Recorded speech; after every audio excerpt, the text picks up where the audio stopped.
Just flashing old ladies like, oh my god! It was insane. We're rolling. Good topic altogether. Okay, well here's where we get into the nitty gritty. We're talking Volcom Fiji Pro. For all we know right now, Cloudbreak's going to be pretty damn big. Let's talk some names. You can take off your pro surfer guy on tour, number 3 in the world hat, and put on your commentator normal guy hat. Good to you. So let's talk names. Kelly Slater, we think he's going to be there. I'm pretty sure he's going to be there. He really likes Cloudbreak. He really likes restaurants. And I know he watches John very closely, I'm sure. Kelly Slater going into this event, what are you thinking he's thinking? Can't we all just dream for a little Kelly John matchup at some point during the event? Hopefully earlier so they knock one of each other's out so he has more of a chance. You got to say, Kelly's like almost home break there for him. He's like definitely spent the most time out of any tour surfer in the last few years there, and he's spent time there over the last 20 years there, so it's like he knows it all different swell directions, different winds, everything, what it's going to do. So it's like you got to say he's most home like break. a Fijian too. Yeah. He is Fijian. Exactly. I think he's got a room at John Rosen's house. Yeah, we don't even know he's sublets there. a place there. We're not going to see him there. So he's going to be there and we won't see him. John, obviously you got to talk about John going into this thing. He's 5th in the world right now. He's pretty good at getting tubed. Really good. I mean, he's in kind of in the same boat. You've been to Cloudbreak on trips, photo trips and stuff like that. John's never surfed Cloudbreak. Never surfed it. Really? So that's a huge. I mean, but what do you think? I mean, adapting to that wave. One bit. Not gonna matter. He'll adapt just fine. That's what I feel, and he's going to do great there. He's going to be, everyone. He's going to drop 19 points after 19-point heats out there, no problem. That's how I feel. He's going to be the one to beat. Him and Kelly, I feel, are probably the ones to beat for this event, and then throw the Hobgoods in because they're always finaling there. That's my next people. Yeah, Damo and CJ. So it's Kelly, Damo, CJ, John.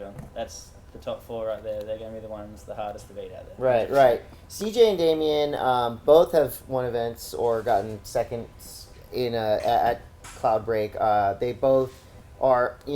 We had a cover of CJ on our magazine at Cloudbreak, and it was one of the iconic shots. When you think of Cloudbreak, you think of a Hobgood. This could be their return to form. Oh, easy. I mean, CJ made 2 finals there, lost to Kelly twice. Damien's won twice. He's one of the older multi-winners besides Kelly. So it's always those guys. They're sitting kind of deep on the ratings right now. It's like a perfect event for the Hobgoods right now. It's like they're so flawless out there. You can pencil them into the final series right now. It's like tailor-made for them. For sure. Well, Goofy Foot is the dream scenario a lot of times at Cloudbreak. Like you said, when the waves are in the 6-foot range. Speaking of Goofy Footer, this kid is really good, but he's off to a very poor start. Gabriel Medina is sitting on a 25th, a 13th, and a 25th. He can surf big waves. He can surf big. We saw him surf pipe. We saw him kind of scratch through some heats. Medina, you surf with him quite a bit now. Mm-hmm. What do you think his chances are looking like out of Cloudbreak? I think great. He's a freak. He's going to adapt just fine. Just like you said, when it's that 4 to 6 foot range, if you draw any of those goofies, it's going to be such a tough matchup. You're going to Owen, freaking all those guys, even Jadson, all those goofies are going to love that place. You just drag your arm and park it, on your right? backhand, when it's those kind of warpy kind of tubes, and harder, like you say, when you're backhand, harder to kind of figure out. The goofies are just going to be hugging the face, going, "Woo, this wave's epic." We're going, "Whoa, I can't figure it out." This is one of the only laps on Earth that you actually have to pump through barrels. Yeah. And is pumping through barrels backside hard? I've never tried it. It's definitely harder. It's harder. Not impossible, though. Right. This is where we put it all on the line. We make our picks. So let's just go ahead and throw it out there.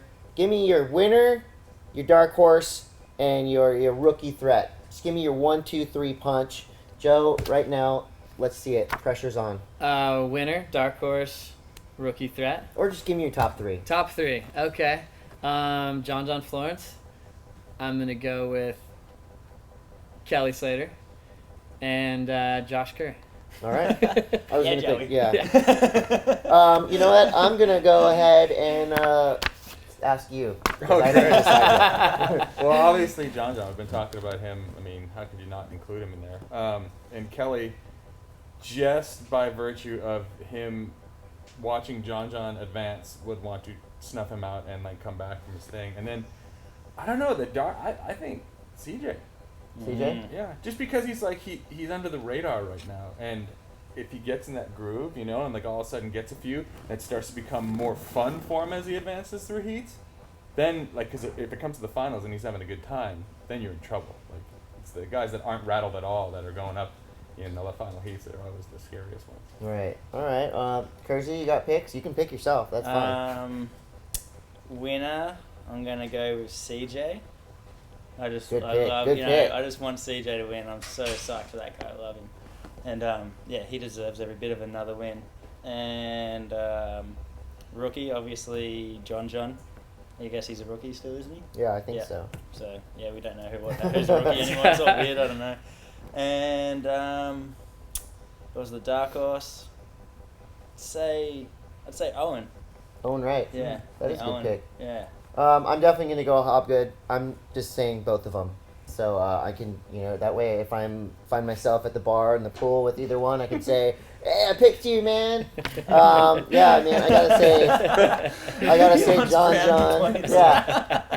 Yeah, and I'm gonna go with Kersey as well. I want you to do good. We both want you to do good. Todd obviously doesn't. Todd doesn't care. Very nice. I want you to Thanks, do good Todd. too. Yeah. I do. Well, this is gonna be an amazing event. We are very excited, and we will actually next time you see us, we will be on I will be on Tavarua, and Josh will be. These guys will be here. Have fun, Yeah. Chris. Asshole. So, like I You said, should come. Oh, you're not coming. Sorry. Oh, man. Tavarua. Maybe I'll fly. Don't. Hey, Tavarua's not that cool. You won't even surf. I'm not surfing. It's gonna be 12 feet. You're joking. I'm gonna be. Hey, Hey, the Keep ride's it in. always awesome. When everyone else is out there, just go. Why are you telling everybody that now? Because no one can even go there. Oh, right. You're right. I'll be at the right. I'll tell people I'm at the right. I'll be on the tennis court. So that's our picks. Thank you guys for tuning in. Like I said, June 3rd, the morning show will be here on TransWorld SURF.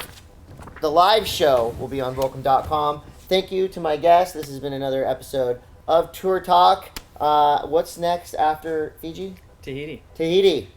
Ooh, big Tahiti time. Well, we'll be back after Fiji with a recap and then going into Tahiti. So, Josh, good luck over there. Thanks, bud. Good luck Thanks, here. guys. Thanks. And Thanks we will for see having you us. in Have fun over there, Tahiti. Chris. Sounds great. See you guys later. Bula, Fiji.